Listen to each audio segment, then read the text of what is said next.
Hello, friend. আসসালামু আলাইকুম everyone, সবাই কেমন আছেন? আশা করি সবাই অনেক ভালো আছেন।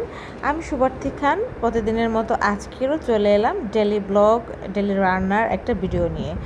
তো সবাই কেমন আছেন? আশা করি সবাই অনেক অনেক ভালো আছেন। আসলে ভিডিও করতে আমার খুব ভালো লাগে, তাই আমি মাঝে মাঝে বিভিন্ন রান্নাবান্নার ভিডিও আমি আপলোড করে থাকি। জানি না আপনাদের কেমন লাগে, বাট তাতে আমার কিছু যায় আসে না, কারণ আমার ভিডিও করতে ভালো লাগে, তাই আমি ভিডিও করি এবং পোস্ট করি। আপনাদের যাদের ভিডিও আমার ভালো লাগে না তারা দেখবেন না আশা করি, সো কোনো প্রবলেম নেই। তো যাদের ভালো লাগে তারা অবশ্যই লাইক, কমেন্ট এবং রিয়্যাক্ট দিয়ে পাশে থাকবেন, সাপোর্ট করবেন এবং সব সময় আমার ভিডিওগুলো মনোযোগ দিয়ে দেখবেন। অবশ্য আমার ভিডিওতে শেখার মতো কিছুই নাই, কারণ সবাই মাছ রান্না করতে পারেন, ডাল রান্না করতে পারেন, বাট তারপরও দেখবেন। কেন দেখবেন? কারণ আপনাদের কোনো কাজ নেই। যাই হোক, চলেন আজকের রান্না করি। আজকের চিংড়ি মাছ বা ইসা মাছ যে যেটাই বলেন না কেন, আজকে এটা আমি রান্না করব। তো চলেন আমি কিভাবে কি রান্না করছি একটু শেয়ার করি।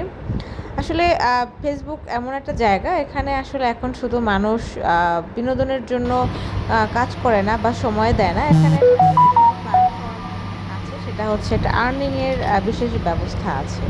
তো যেহেতু আমরা ফেসবুকে সময় দিয়েই যাচ্ছি, তো সেখানে আমরা তো আর্নিংয়ের চেষ্টাটাও করতে পারি, তাই না? তো সেই জায়গা থেকে ভাবলাম যেহেতু আমার মনিটাইজেশন আছে, সো দেখি টুকটাক ভিডিও বানাই, যদি 2-4-5 পয়সা জুকার মামা দয়া মায়া করে দেয় আর কি। তো আমি পেলে অবশ্যই আপনাদেরকে বাদাম খাওয়াবো, কথা দিলাম। তো যাই হোক, আমি চিংড়ি মাছ রান্না করার জন্য প্রথমে কেটে ধুয়ে পরিষ্কার করে নিলাম, এবং এখন আমি একটু একটু করে হলুদ, গুঁড়া মশলা, মরিচের গুঁড়া আর কি, আর হচ্ছে লবণ, এটা দিয়ে জাস্ট একটু মেখে নিব। আর এটা আমি এখন মেখে নিচ্ছি। এটা মেখে নিয়ে আমি কিছু টাইম একটু মেডিটেশনের জন্য রাখবো, 10-15 মিনিট রাখবো। তো আমি একটু মেখে নিলাম।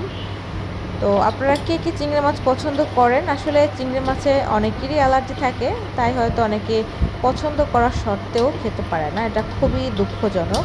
কিন্তু সবথেকে সুখের খবর হচ্ছে এটা, আমার কোনো অ্যালার্জি নাই, আমি চিংড়ি মাছ খেতে পারি, আমার কোনো প্রবলেম হয় না। তো এটা আলহামদুলিল্লাহ, আল্লাহর কাছে অনেক শুকরিয়া যেটা আমার কোনো প্রবলেম হয় না। আমার অন্যতম পছন্দের মাছের মধ্যে চিংড়ি মাছ অন্যতম একটা। তো যাই হোক, এটা আমি একটু সুন্দর করে মেখে নিচ্ছি, অনেক টাইম ধরে মাখাচ্ছি, মাখানো শেষ হয় না। তো যাই হোক, মাখাইতে ভালোই লাগে। তো এই পর্যায়ে আমি মাখানো শেষ করে রান্না চলে গেলাম।